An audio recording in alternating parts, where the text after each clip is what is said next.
Sí, está Solo corre, solo corre. Es más, luego le decían que como que ya pues su función es correr. Y luego cuando corren como 2 años creo no. Sí, o sea, el man tiene como... ¿Para qué sirve? Para correr. Corre como 2 años creo no, seguidos. ¿Qué onda? Sí. Pero creo que es historia real. O sea, no es una historia real, pero se basa en hechos reales. Lo que le sucede a Forrest Gump. ¿Actúa alguien conocido? En la... Espantoso. Tom Es Hanks. de Tom Hanks. ¿Qué es Woody en... ¿O no es Woody? Es Woody. Sí, Woody. ¿Sí? Tom Hanks es Woody. Woody en... Ya me hicieron en inglés. dudar, ya según yo sí. Sí. Pues digamos que Samuel. Toy Story. Sí. Sí, es. Oh, y con doble E, ¿cómo se llama el Toy Story? Porque se movía. 1995, ya estamos. Confirme. Sí, ahí está Tom Hanks, Cherry Woody. Ay. Estamos viejas ya Oh, y ese Buzz Lightyear, no sabía que era. ¿Quién está? Sebastián. A mí, pero siempre me pide Clara, así que. Paula. No, Ah, no, no pide. yo también, pero creo que... Sí, no me pide que lo haga. Yo les mando amigos. O Claudia. Ya yo les mando yo. Va. ¿Qué hiciste para que no me pida claro? No, más bien, ¿qué hiciste para que me pida Ay, claro? también le pide claro. Según yo sí pide como que la primera vez que se lo documento. Ah, la primera. Ah, entonces por eso. Ya dale la claro. Sí, ajá. No sé a dónde se fue. Ah, ya sé. Vamos a empezar. Solo ese nomás. Ese tiene todo. No, Ah, de esto. De acá. Les digo amigos que no saben. Vale. A ver, apaguemos la luz. Ok. Muy bien. Hoy vamos a hablar de...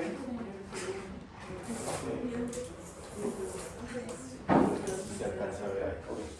Vamos a hablar, empezar con las emergencias no traumáticas, obviamente, y viéndolas en dos grandes grupos, que es la parte isquémica y la parte hemorrágica. La clase de hoy vamos a enfocarnos únicamente en el isquémico, la siguiente clase vamos a ver ya la parte hemorrágica.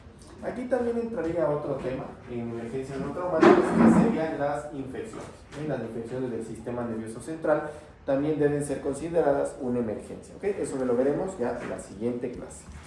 Entonces, vamos a empezar. Enfermedad cerebrovascular de origen isquémico. Antes de entrar un poco en fisiopatología, cambios por imagen, tenemos que recordar un poco los diferentes territorios vasculares. Recordemos que el cerebro tiene dos grandes irrigaciones, que se le suele llamar circulación anterior y circulación posterior. Entonces, la circulación anterior está dado ¿por qué arterias?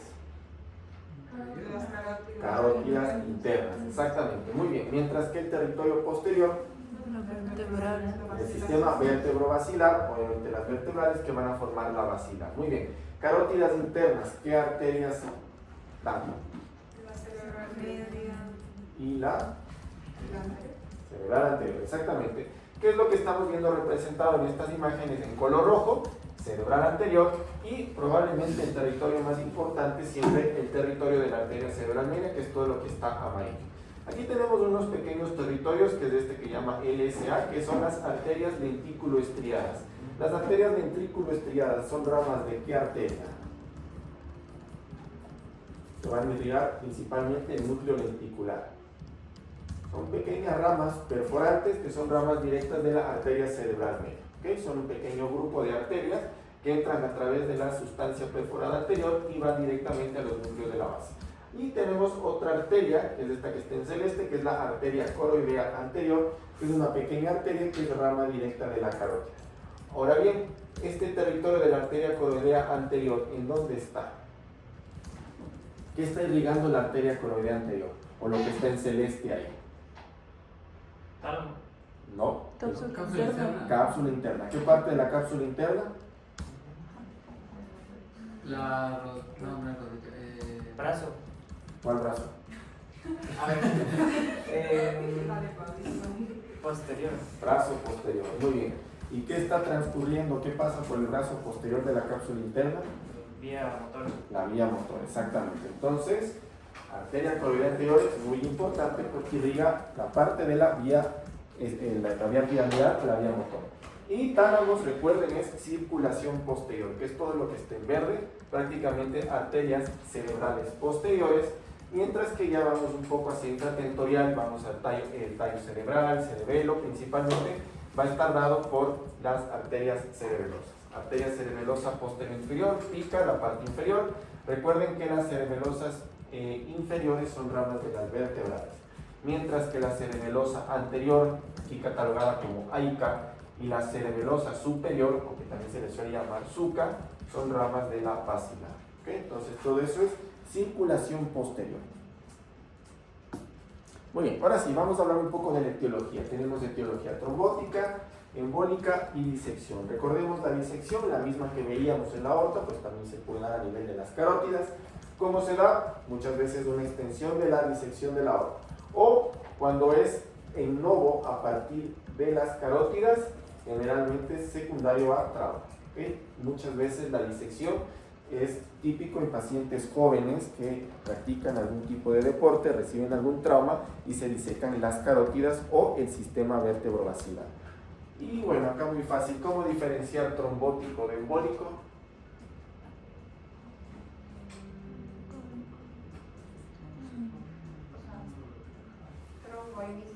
Embólica viejo de otro sitio. Exactamente. El trombo es formación de un trombo in situ.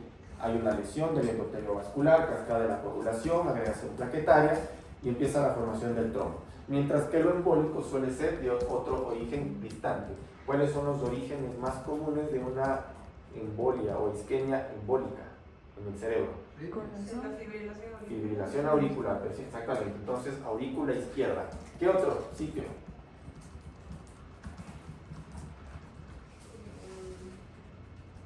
También era cuando hay cirugías en la parte... ¿Dónde? No. Un paciente o una paciente, que es lo más común, con trombosis venosa profunda, ¿puede hacer un émbolo al cerebro? Si es que tiene una comunicación. ¿Y eso cómo se llama? O.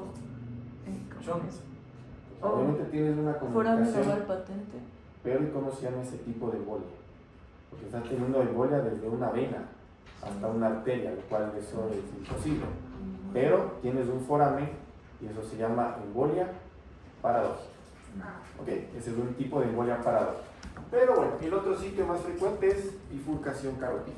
Que recuerden que la bifurcación carótida es un sitio muy frecuente de formación de placas de ateroma. Muy bien. Ok, entonces, se obstruye la arteria, entonces no le está llegando sangre al cerebro. ¿Qué necesita el cerebro para obtener energía? ¿Qué molécula necesita el cerebro para obtener energía? Glucosa, muy bien. ¿Cuál es el producto final de la glucosa? El ATP, exactamente. Recuerden que hay unas proteínas que están en la membrana de las neuronas o de las células que se encargan del equilibrio hidroelectrolítico. ¿Cómo se llaman estas proteínas? Que están continuamente intercambiando iones. Bombas. ¿Qué bomba? La más relevante, la bomba sodio-potasio ATPase, exactamente. Como su nombre indica, necesita ATP. Entonces, no tenemos bomba sodio-potasio. Entonces, ¿qué pasa? Bueno, primero, ¿qué función cumple la bomba sodio-potasio? ¿Qué hace? Saca sodio, mete potasio, exactamente. No tenemos ATP, entonces no funciona la bomba sodio-potasio. ¿Qué pasa? Exactamente, entonces ¿qué pasa con el sodio? Se retiene dentro de la célula y el sodio por difusión simple que acarrea agua. Entonces, ¿qué tenemos? Edema. Ese es el edema citotóxico. ¿Ok? Entonces, más o menos así es como se forma el edema citotóxico, que es el primer edema que vamos a observar en el evento isquémico. Entonces, en la fase temprana de un evento isquémico vamos a tener principalmente edema citotóxico, ¿okay? Que es el edema celular. Conforme va pasando el tiempo, obviamente va a empezar a haber un poco ya de muerte celular y vamos a tener principalmente también disfunción de la barrera capilar o de la barrera hematoencefálica. Entonces empieza ya a disfuncionar todo esto, empieza a haber muerte celular, entonces todo este líquido que está dentro del vaso también ya empieza a fugarse y eso se llama edema vasogénico. Entonces, conforme va pasando el tiempo, El edema citotóxico es el inicial, pero va decayendo. Pero después va a empezar a formarse el edema vasogénico ya por disfunción capilar. Acá les dejo más o menos esta gráfica. Entonces empieza el ictus. Tenemos el ictus. ¿Qué es lo primero que va a haber? Edema citotóxico. Transcurre en el tiempo, muerte celular y empieza a predominar el edema vasogénico o también edema intersticial. ¿Por qué edema intersticial? Porque todo ese líquido de la muerte celular, ¿hacia dónde va a ir? Hacia el intersticio. Y el líquido también intravascular que se va a empezar a fugar, ¿hacia dónde se va a ir? Al intersticio. Entonces, recuerden, edema citotóxico al inicio, edema vasogénico o intersticial ya en las etapas tardías, y ya en la parte crónica vamos a tener formación ya de células inflamatorias, monocitos, neutrófilos, formación de cicatriz que en el cerebro, recuerden, se le llama gliosis. ¿Sí? Entonces, más o menos esa es la evolución que vamos a tener en el evento isquémico. Ahora bien, ¿se acuerdan cuál era esta secuencia que me ayudaba a ver el movimiento del agua? Aquí es donde entra un papel importante, la difusión. ¿Qué era lo que me permitía ver la difusión? El movimiento del agua. Entonces, cuando ustedes veían un área brillante o hiperintensa en la difusión, ¿qué estaba pasando ahí? No se mueve el agua. Eso es lo que estamos viendo acá. Aquí todo el agua está dentro de las células, ya no tenemos casi agua en el espacio intersticial, por lo tanto que hay restricción del movimiento del agua. Entonces, en un evento isquémico, ¿qué es lo que vamos a tener? Restricción a la difusión, por lo tanto en la difusión se va a ver hiperintenso. ¿Okay? Entonces, un poco viendo cómo se va manifestando el edema. Ya vimos, ok. Entonces ya vimos un poco la fisiopatología. Vamos a hablar de la temporalidad del EBC. ¿Cuál es la ventana terapéutica cuando un paciente empieza con los síntomas isquémicos? ¿Hasta qué tiempo yo le puedo dar un trombolítico? Sobre todo por viento vascular. ¿Cuánto? 4 horas y media. Perfecto, 4 horas y media. Entonces nuestra ventana terapéutica es de 4 horas y media. ¿Qué sería el evento hiperagudo? Donde yo le puedo rescatar esa parte al paciente.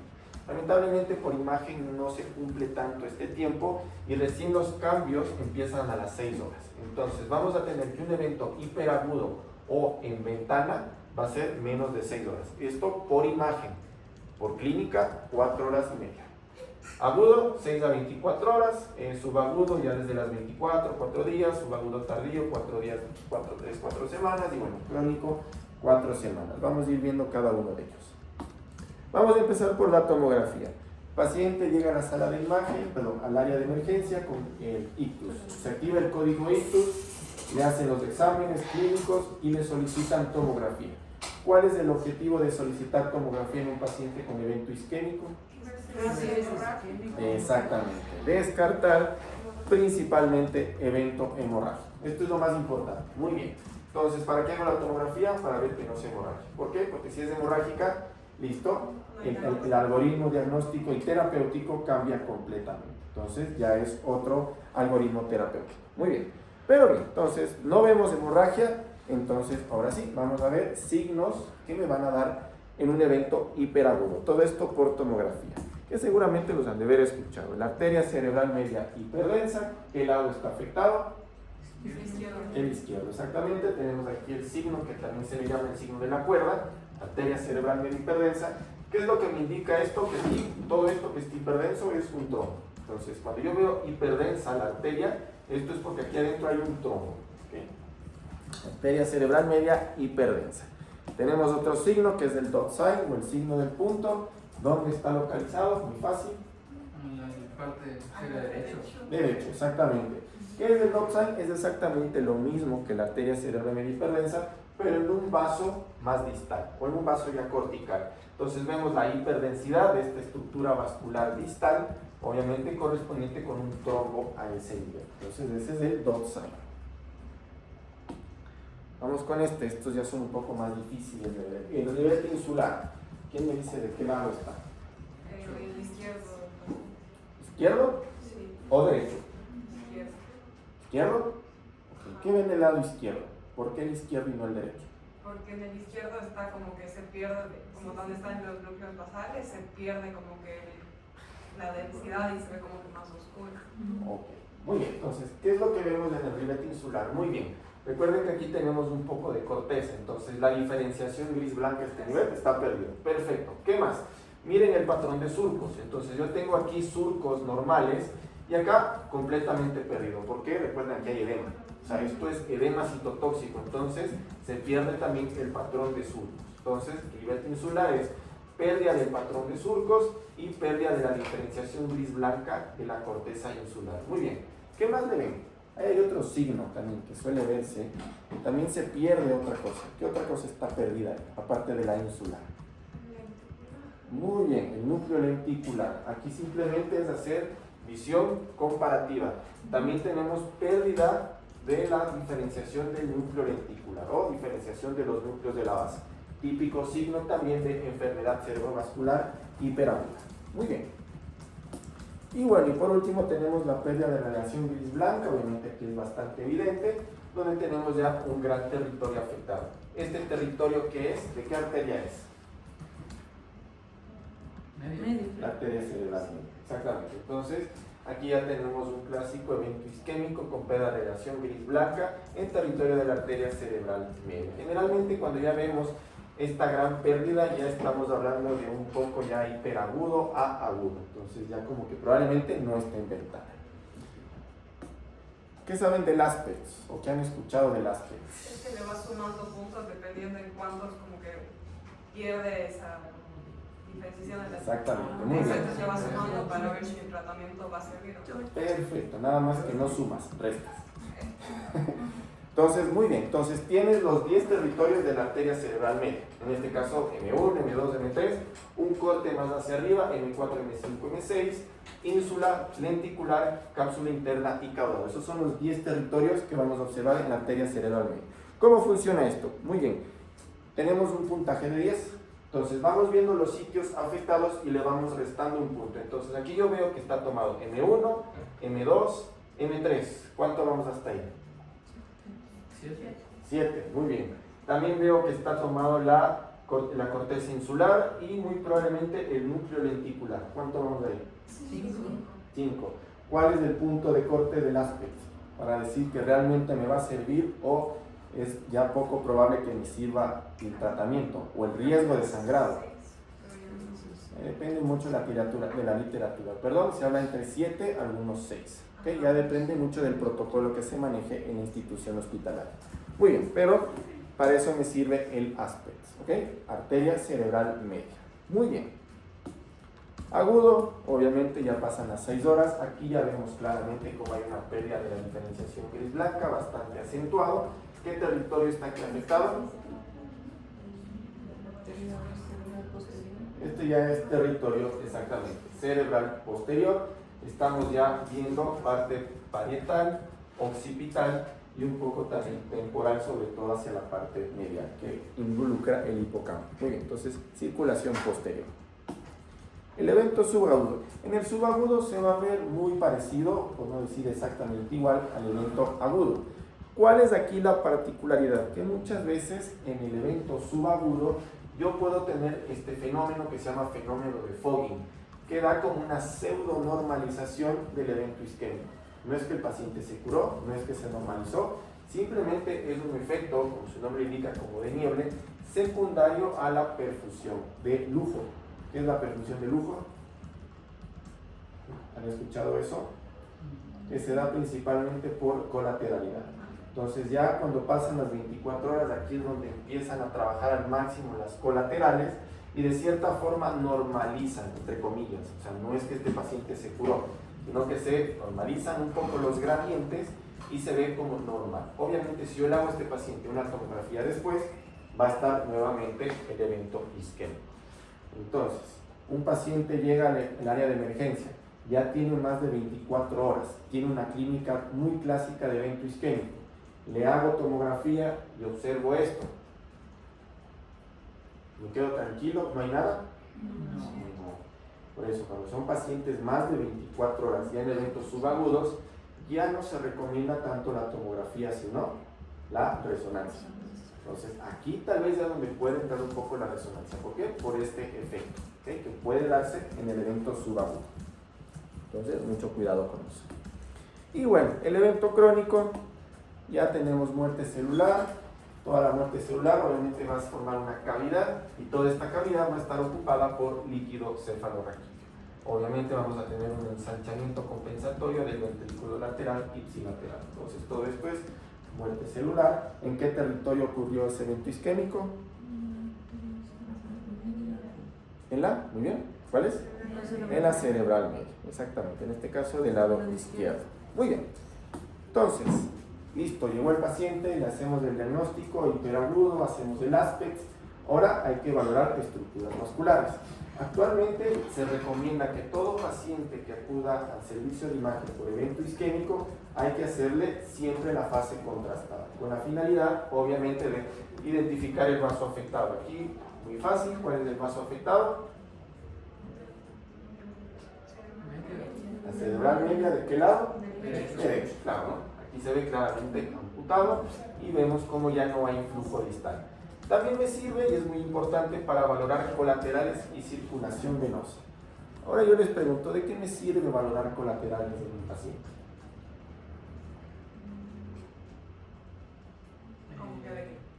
¿De qué me sirve decir, este paciente tiene buena colateralidad o este paciente tiene muy mala colateralidad? Pronóstico, muy bien, exactamente.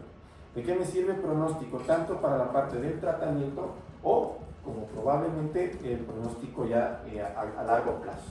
Entonces, tenemos tres clásicos ejemplos. Entonces, poca o nula colateralidad, obviamente son pacientes que van a tener muy mal pronóstico o pacientes que al momento de recibir tratamiento probablemente sangren. Tenemos colateralidad intermedia, en la que vamos a ver un poco de vasos a nivel de la ínsula y una buena colateralidad cuando ya tenemos vasos a nivel casi igual en ambos hemisferios. Entonces, realmente estos son muy mal pronóstico intermedio y estos realmente suelen tener un buen pronóstico. Paradójicamente, ¿qué pacientes desarrollan más colateralidad que otros?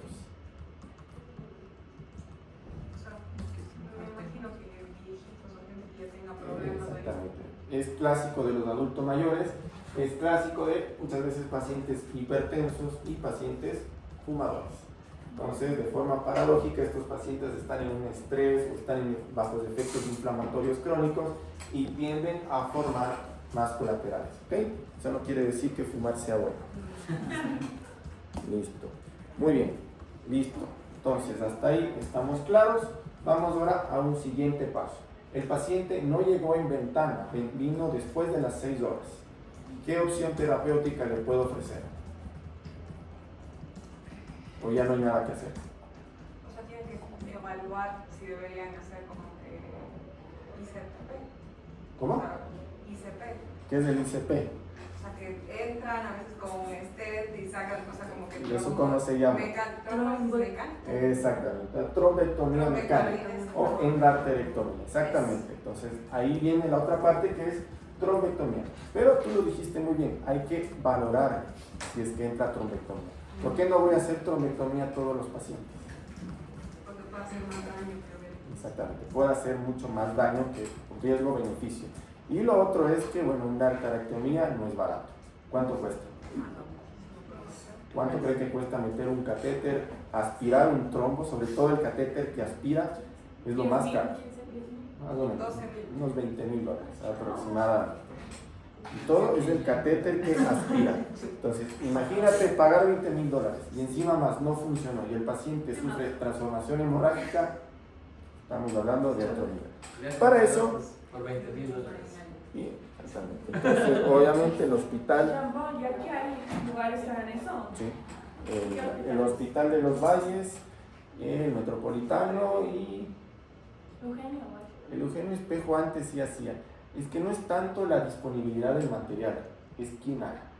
Y lamentablemente hay muy poca gente capacitada para eso. Entonces, les puedo decir, contados aquí en Quito hay máximo 4 profesionales de endovasculares. Hay uno es el doctor Abdo, doctor Páez, hay un neurocirujano, creo que es el doctor Quispe y nadie más. Entonces, obviamente es más la disponibilidad del personal de salud. Pero también no es que la mayoría quiere entrar a eso. Obviamente no es algo que haces todos los días, exactamente. O sea, pero cuando hay que hacerlo rápido. Entonces, si eso te ocurre en la madrugada, tienes que tener ya un protocolo establecido. Que llegue el paciente, activas código ictus y todo el personal de salud para el código ictus tiene que estar al tanto y acudir al hospital. Entonces eso ya es más de servicios de salud y de formar protocolos bien establecidos. Muy bien, entonces lo que dijiste, valorar al paciente. ¿Cómo valoramos al paciente? ¿Cómo sé que ese tejido que voy a rescatar está vivo o ya está muerto? Ahí me sirve la perfusión, estudios de perfusión, generalmente por tomografía. Y esto es muy fácil. ¿Cómo se hace una perfusión? Pues simplemente inyecto contraste y hagan de cuenta que el tomógrafo está continuamente escaneando el cerebro por casi unos 30-40 segundos. ¿Qué es lo que yo voy a ver? Inyecto contraste, entonces entra el contraste al cerebro, alcanza su pico máximo y obviamente empieza a salir el contraste. Esta es la curva de perfusión. Hagan de cuenta, esto es lo que está más o menos pasando en el cerebro con la inyección de contraste. Entonces vamos a tener aquí tres variables importantes. La pendiente, que va a ser el flujo sanguíneo cerebral. Vamos a tener otra variable que es el tiempo de tránsito medio, que es el tiempo en que se demora desde que entra hasta que sale el contraste.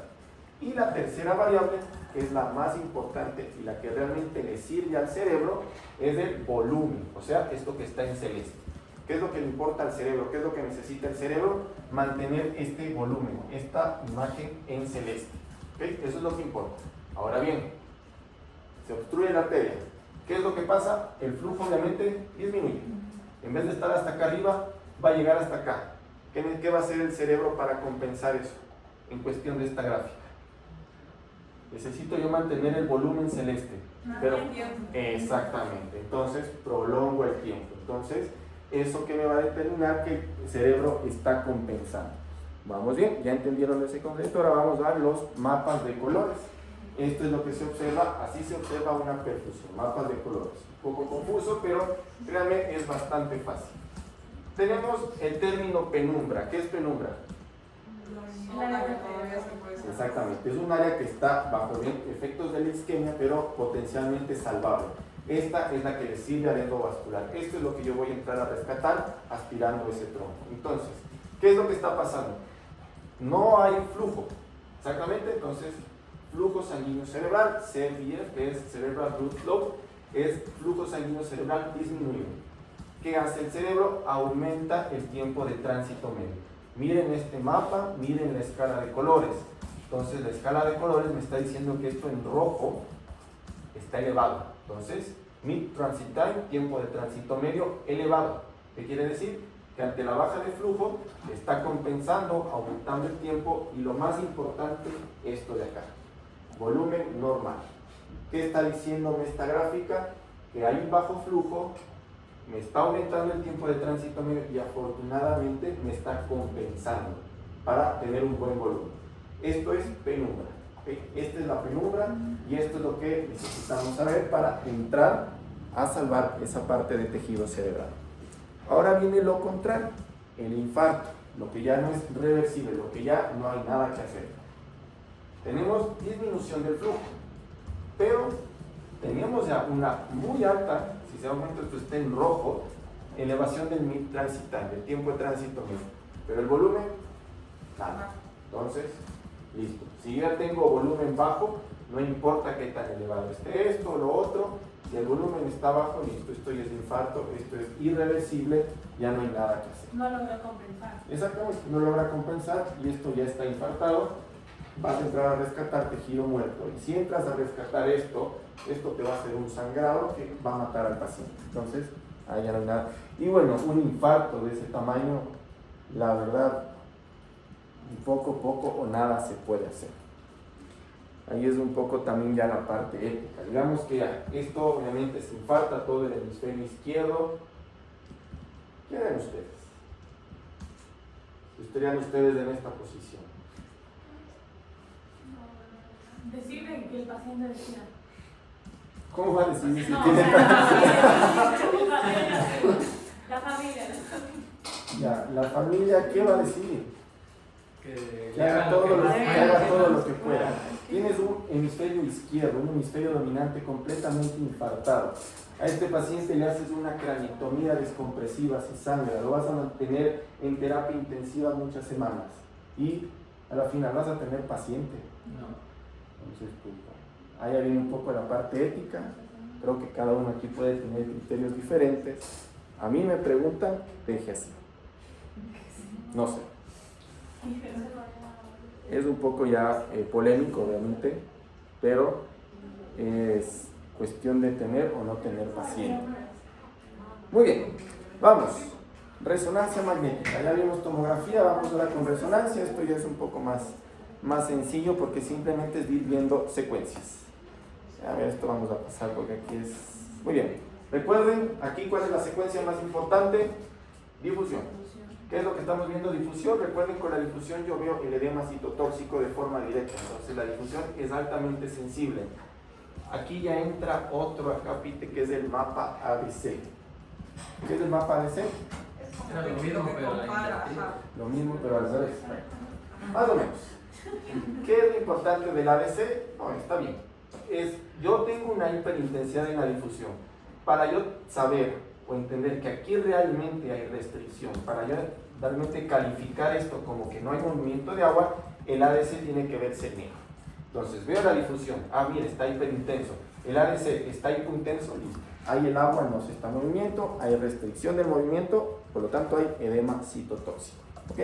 Entonces, para eso me sirve el ADC. Siempre tengo que ver las dos imágenes conjuntamente. Vamos ahora, evento hiperagudo. ¿Qué estudio es? Una tomografía. Perfecto, tomografía. Secuencia.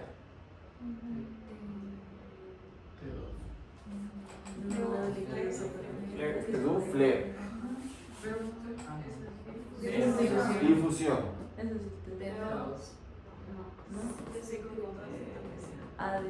El ABC. Este de acá, que tal vez es un poco difícil, pero sí la saben. El hueso completamente negro, porque tiene calcio. La susceptibilidad. ¿Y este de acá? Una tomografía. Entonces, ¿qué es lo que estamos viendo acá? La difusión brillante en esta parte, que es la parte temporooccipital medial. Vemos cómo hay todo esto edema citotóxico. ¿Cómo sé que esto es edema citotóxico? ¿Cómo sé que esto hay restricción? El ADC está hipointenso. Listo. ¿Y qué más? No veo ni cambios ni en el flare ni en ninguna otra secuencia. Por lo tanto, hiperagudo, difusión positiva. El resto, negativo. Si se dan cuenta, casi ni siquiera en la tomografía se alcanzó a ver. Ya obviamente este es un estudio de control, por eso lo estoy viendo ya más hipodenso. Entonces, difusión positiva y el resto de secuencias normales, eso es evento hiperagudo. Vamos ahora al agudo, 6 a 24 horas. Secuencia, estas dos son la misma. No, no. No es. ¿Vale? Lee. Este de acá, difusión. ¿De acá? No. ADC. El ABC. Exactamente. ¿Cuál es el agudo? Muy bien. Difusión y flare positivo. Entonces aquí ya se suma el flare. En la difusión, si se dan cuenta, todavía sigo viendo hiperintenso en el ADC. Pero si se dan cuenta, ya no está tan hiperintenso. Entonces, ¿eso qué quiere decir? Bueno, ya no está tan hipointenso el ADC. ¿Eso qué quiere decir? Recuerden que llega un punto en que el edema vasogénico empieza a subir. Entonces, y el citotóxico a disminuir. Entonces, como que ahí empieza un poco el ADC a caer. Por eso el flare ya está positivo. Exactamente. Por eso el flare ya está positivo, porque ya estás viendo edema vasogénico. Muy bien. Subagudo, más de 24 horas. Secuencia. Leer, muy bien. Difusión. Difusión, perfecto. ADC, este es otro paciente.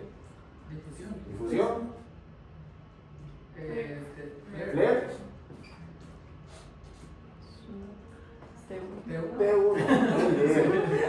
Entonces, miren aquí como ya está el ADC, casi ya no se ve. A pesar de que yo veo todo esto brillante, ya el ABC ya no me está dando tanta hiperintensidad. Por lo tanto, aquí todavía hay un poco de edema citotóxico, pero ya está predominando el edema vasogénico. Por eso lo veo también en el flebo.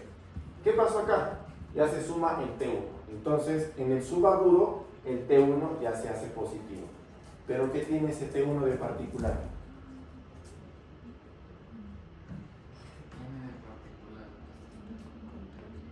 ¿Qué le ven a ese T1?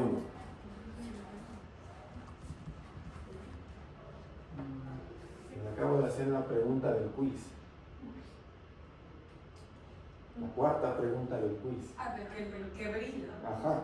Entonces, ¿Es contraste? esto no es contraste. ¿Ves? ¿Qué puede ser? Grasa, nada. Sangre. Entonces, sangro. Exactamente. Estamos viendo ya una transformación hemorrágica o restos hemáticos en el sitio del infarto. Entonces, ¿cuál es el estadio en el que más se puede presentar o se suele presentar el sangrado? Suele ser en el subagudo. Eso no quiere decir que en el agudo o el hiperagudo no sangren, sí pueden sangrar, pero generalmente suele dar en el subagudo. Entonces, aquí el T1, pues bueno, nos indica... Se tapa la arteria y de ahí puede sangrar también. Claro, como tienes un tejido muy friable, con el edema, es bastante friable y eso puede sangrar. Por eso a veces una medida protectora cuando tienes un evento isquémico es tratar de bajar un poco la presión arterial, ¿sí? Para proteger al cerebro. O sea que eso solo es desangrado, no es que es la parte izquierda. Bueno, esta es la parte que sangró. Un T1 positivo se vería hipointenso. ¿Okay? Eso tal vez me olvidé decirles. Es hipointenso, pero aquí como sangró, se ve hiperintenso. ¿Va?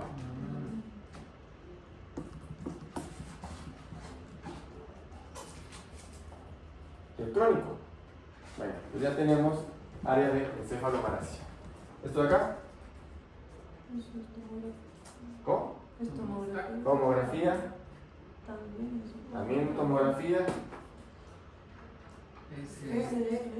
Flebo. Exactamente. Y lo que estamos viendo es una cavidad completamente llena de líquido, obviamente muerte celular y aumento del ventrículo lateral ya de forma compensatoria. Entonces esto ya tiene más de un mes de evolución, ya es prácticamente secuelas. ¿Listo? ¿Dudas? ¿Preguntas?